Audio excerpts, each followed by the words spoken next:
Silence ಹತ್ರಕ್ಕೆ ಹೋಗ್ಲಿಲ್ಲ. Silence Shiv ಮಾತಾಡ್ಬಿಡಪ್ಪ ಕ್ಯಾಮ್ರಾಮನ್. ನೆಹರೂರವರ ಪುಣ್ಯತಿಥಿ, ಅದನ್ನ ಬಹಳ ಗೌರವದಿಂದ ಅಭಿಮಾನದಿಂದ ನೆರವೇರಿಸ್ತಾ ಇದ್ದೀವಿ.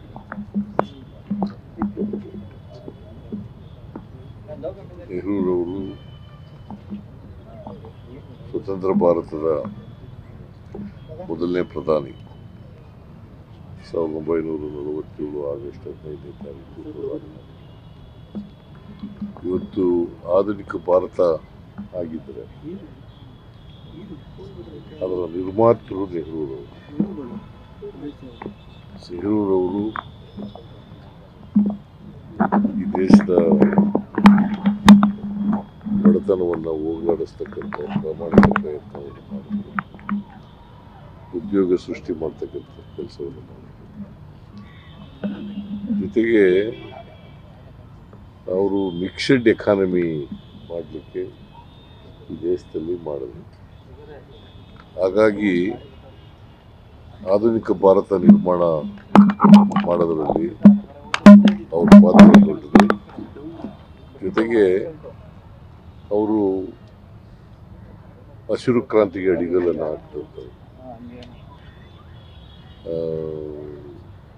ಕೋಆಪರೇಟಿವ್ ಮೂವ್ಮೆಂಟು ಮತ್ತು ವಿಕೇಂದ್ರೀಕರಣ ಇವೆಲ್ಲಕ್ಕೂ ಕೂಡ ಬದ್ಧತೆ ಇದ್ದಂಥ ನೆಹರೂರವರು.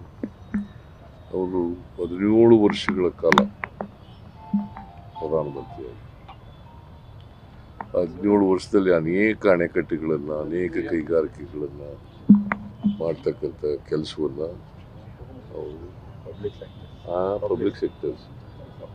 ಪಬ್ಲಿಕ್ ಸೆಕ್ಟರ್ನಲ್ಲಿ ಅನೇಕ ಕೈಗಾರಿಕೆಗಳನ್ನು ಮಾಡಿದರು, ಅನೇಕ ಅಣೆಕಟ್ಟುಗಳನ್ನು ಕಟ್ಟಿದ್ರು. ಸೊ ಹಾಗಾಗಿ ಇವತ್ತು ದೇಶ ಆರ್ಥಿಕವಾಗಿ ಸಬಲತೆಯನ್ನು ಕಂಡಿದ್ದಾರೆ ಮತ್ತು ಆಹಾರದ ಸ್ವಾವಲಂಬನೆಯನ್ನು ಕಂಡಿದ್ದಾರೆ. ಅವ್ರು ಹಾಕಿದಂಥ ಅಡಿಪಾಯ ಕಾರಣ ಅಂತಕ್ಕಂಥದ್ದನ್ನು ಇವತ್ತು ನಾವು ಸ್ಮರಿಸ್ಕೋಬೇಕಾಗ್ತದೆ. ಸೊ ಅವನ್ನ ಗೌರವದಿಂದ ನೆನೀತಕ್ಕಂಥ ಕೆಲಸವನ್ನು ಪ್ರತಿಯೊಬ್ಬ ಭಾರತೀಯರು ಕೂಡ ಮಾಡಬೇಕು ಅಂತೇಳಿ ನಾನು ಇಚ್ಛೆ ಪಡ್ತೇನೆ. ಯಾಕಂದರೆ ಅವರು ಈ ಆಧುನಿಕ ಭಾರತದ ಅಡಿಪಾಯ ಹಾಕದೇ ಹೋಗಿದರೆ ಇಂಥ ಭಾರತವನ್ನು ನಾವು ಕಾಣಲಿಕ್ಕೆ ಸಾಧ್ಯ ಆಗ್ತದೆ. ಇವತ್ತು ಎಕಾನಮಿ ಇಡೀ ಜಗತ್ತಿನಲ್ಲೇ 5ನೇ ಸ್ಥಾನದಲ್ಲಿದ್ದೀವಿ ನಾವು ಅಂತಂದರೆ ಅದಕ್ಕೆ ಕಾರಣ ನೆಹರು.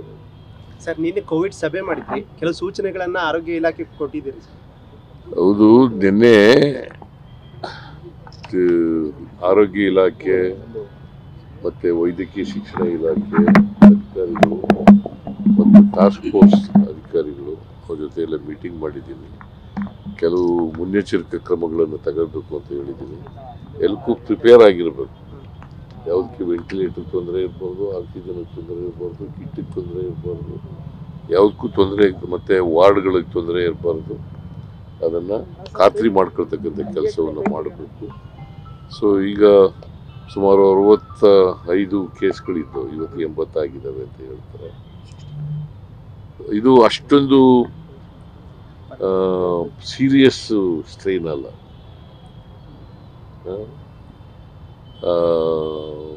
ಬಟ್ ಆದರೂ ಮುನ್ನೆಚ್ಚರಿಕೆಯಿಂದ ಇರಬೇಕಾಗ್ತದೆ. ಮತ್ತು ಮಕ್ಕಳಿಗೆ ಇನ್ನೊಂದು ಹೇಳಿದ್ದೀವಿ, ಯಾರಿಗೆ ನೆಗಡಿ ಬರ್ತದೆ, ಕೆಮ್ಮು ಬರ್ತದೆ, ಜ್ವರ ಬರ್ತದೆ, ಅವ್ರು ಯಾರು ಶಾಲೆಗೆ ಕಳಿಸ್ಬೇಡಿ ಅಂತ ಹೇಳಿ.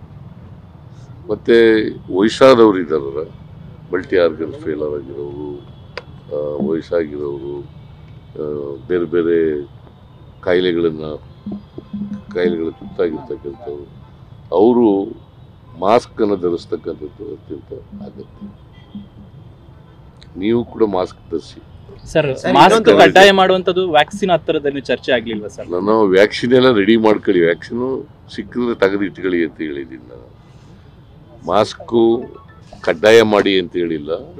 ಯಾರಿಗೆ ವಯಸ್ಸಾಗಿರೋರಿದ್ದಾರೆ, ಯಾರು ಕಾಯಿಲೆಗಳಿಂದ ನರಳ್ತಾ ಇದ್ದಾರೆ, ಯಾರು ಕಿಡ್ನಿ ಡಿಸೀಸ್ಗಳು ನರಳ್ತಾ ಇದ್ದಾರೆ, ಹಾರ್ಟ್ ಡಿಸೀಸ್ಗಳಿಂದ ನರಳ್ತಾ ಇದ್ದಾರೆ, ಅಂಥವರೆಲ್ಲ ಹಾಕಳಿ ಅಂತ ಸರ್ ವಿದೇಶ ಪ್ರಯಾಣದಿಂದ ಮಾಡಿದವರು ಅವರು ಸ್ವಲ್ಪ ನಿಗಾ ಇಡಬೇಕು ಅಂತ.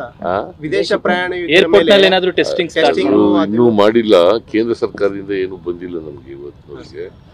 ಬಟ್ ಎಚ್ಚರಿಕೆಯಿಂದ ಇರಬೇಕು ಅಂತ ಹೇಳಿದ್ರು. Chandrababu Naidu has proposed to shift HAL production unit to Andhra Pradesh, sir. ಕನ್ನಡದಲ್ಲೇ ಹೇಳಿ ಸರ್. ನ್ಯೂಸ್ ಫಸ್ಟ್ ನಿರ್ಭೀತಿಯಿಂದ ನಿಮ್ಮ ಪರವಾಗಿ.